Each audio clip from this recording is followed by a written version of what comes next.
కొంతమంది పార్టీకి అతీతంగా మేము చేస్తాం అంటున్నారు. అలాంటి పార్టీలు మటుకు మధ్యలో తేవద్దన్న. ఇక్కడ మనం అందరం కష్టపడడానికే వచ్చాము. తెలుగుదేశం ప్రభుత్వంలో అందరికీ నమస్కారం. నా పేరు హరినాథ్. నేను కోవిట్లో ఉంటాను. నేను కొత్తగా యూట్యూబ్ ఛానల్ క్రియేట్ చేసిన. నా ఛానల్ ఏమొచ్చేసి SVKD వ్లాగ్స్. సో ఈరోజు వీడియో ఏంటంటే, ఇండియాలో మన తెలుగుదేశం ప్రభుత్వం కానీ కేంద్ర ప్రభుత్వం కానీ ఒక మంచి నిర్ణయంతో ఒక పథకాన్ని ఒక స్కీమ్ని ప్రవేశపెట్టారనమాట. అదేంటంటే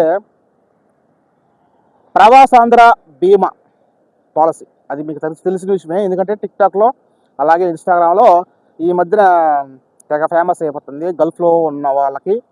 సో దాని మీద ఈరోజు వీడియో చేద్దామని చెప్పి ఒక చిన్న కంటెంట్తో వచ్చానమాట.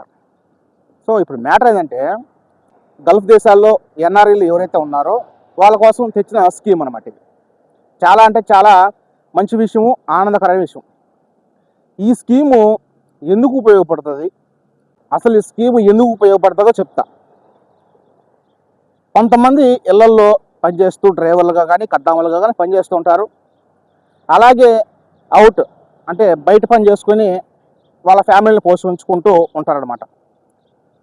సడన్గా ఒక ఫ్యామిలీకి దిక్కు కోల్పోతే ఆ ఫ్యామిలీ ఆ బాధ ఎంతవరకు ఉంటుందో తెలుస్తుంది, మనకందరికీ తెలుసు. సో ఇలాంటి వాళ్ళకి ఎవరైనా ప్రమాదంలో సడన్గా చనిపోతే మేమున్నాం అని చెప్పి ఆదరణగా ఈ పాలసీ అయితే తీసుకొచ్చారనమాట. అర్థమైందా? ఎలాంటి ఉపయోగాలు ఉన్నాయి.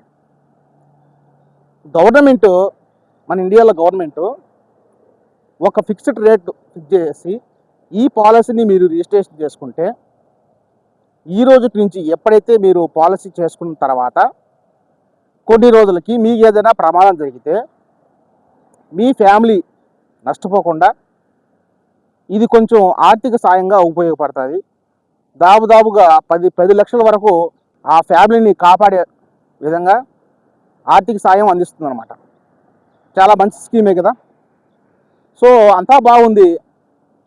మన గల్ఫ్లో ఎవరైతే ఉన్నారో కొంచెం కార్యకర్తలు కావచ్చు, టిక్టాక్లో కొంచెం యాక్టివ్గా ఉన్న వాళ్ళు కావచ్చు, వీళ్ళు కూడా చర్య తీసుకొని మేము చేస్తాం అంటే చాలా అంటే చాలా ఆనందం వేస్తుంది అనమాట.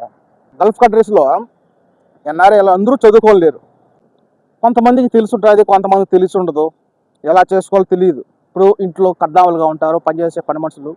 అలాగే చదువుకోని వాళ్ళు డ్రైవర్లుగా పనిచేస్తారు ఇంట్లో. ఇలాంటి వాళ్ళు ఉంటారు కదా తెలియని వాళ్ళు. ఈ సోషల్ మీడియాలో ఎవరైతే యాక్టివ్గా ఉన్నారో మేము చేస్తామని ముందుకొచ్చి చాలా అంటే చాలా ప్రోత్సహిస్తున్నారు అనమాట. చాలా అంటే చాలా హ్యాపీ. దాన్ని వదిలేసి మేము చేస్తామని చెప్పి ఒక ఫిక్స్డ్ రేట్ పెట్టేసి ఇక్కడ ఎవరైతే పనిచేస్తారో వాళ్ళకు అనుగుణంగా వాళ్ళ కష్టానుసారంగా, ఇప్పుడు కొంతమంది చాలా వరకు బయట పనులు మానుకొని చేస్తూ ఉంటారు అనమాట. వాళ్ళకు పనులు మానుకొని మన పనులు చేస్తారు కాబట్టి వాళ్ళు కొంచెం రిస్క్గానే ఉంటుంది. అలాగే టైం స్పెండ్ చేయాలి కాబట్టి ఒక ఫిక్స్డ్ రేటు ఫిక్స్ చేసి మేము చేస్తాం అని చెప్పి అంటున్నారు. సో దాన్ని అడ్వర్టైజ్గా తీసుకొని రేట్లు విపరీతంగా పెరిగిపోతున్నాయి అన్నమాట. చేయండి, దాని గురించి ఏం కాదు. అలా చేస్తే ఎవరైనా తెలియని వాళ్ళకి అలాగే ఇంకా తెలుసుకున్న వాళ్ళకి చాలా ఉపయోగకరంగా ఉంటుంది. దాన్ని వదిలేసి ఈ టిక్టాక్లో పడి తెగ కొట్టుకుంటారనమాట, ఇంత ఎందుకు చేస్తున్నారు అంత ఎందుకు చేస్తున్నారు అని. సో గవర్నమెంట్ ఏదైతే ఒక పాలసీకి ఇంత రేట్ అని ఫిక్స్ చేసిందో దాని ప్రకారమే మీరు చేయండి. దాన్ని మించి చేశారంటే ప్రతి ఒక్కరూ కష్టపడడానికే వచ్చినాం ఇక్కడికి. ఇండియాలో మనకు లంచాలు అలాగే ఇతర చేతుల్లో డబ్బులు పెడితే కానీ మనకు పనులు జరగవు. కానీ ఇక్కడ కూడా ఇలా దోచే ప్రయత్నం చేయకూడదు. మన తెలుగు వాళ్ళ దగ్గరే మనం కష్టపడుతున్నాం, మేము అందరం కష్టపడుతున్నాం కాబట్టి కష్టాన్ని గుర్తించి ఒక మినిమం యావరేజ్గా ఒక రేట్ అయితే ఫిక్స్ చేసుకొని చేయండి. అందరికీ ఉపయోగపడేట్టుగా చూడండి. ఈ స్కీమ్ వచ్చింది కాబట్టి ఉంటుంది, అంటే మా ప్రభుత్వం తెచ్చింది అని చెప్పి కొంచెం రెస్పెక్ట్గా కూడా ఉంటుంది. సో దాన్ని అడ్వాంటేజ్గా తీసుకొని ముందుకు పోవద్దు. సాధారణమైన ప్రజలకు అందరూ బాగుండేట్టుగా ఆలోచించండి, అందరికీ చేయించండి.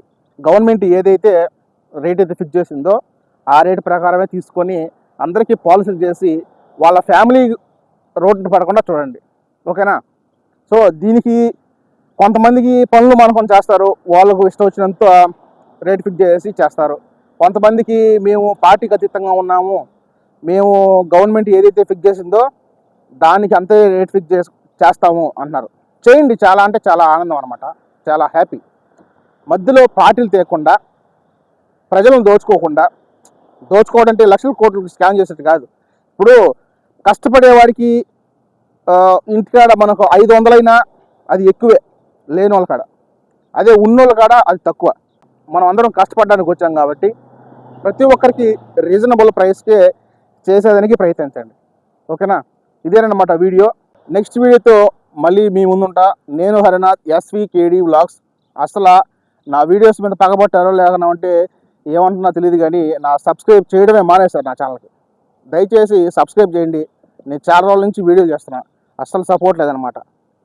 సో ఏమన్నా కంటెంట్ మిస్ అయ్యింటే కింద కామెంట్ చేయండి, నేను మార్చుకోవడానికి ట్రై చేస్తాను. ఓకేనా?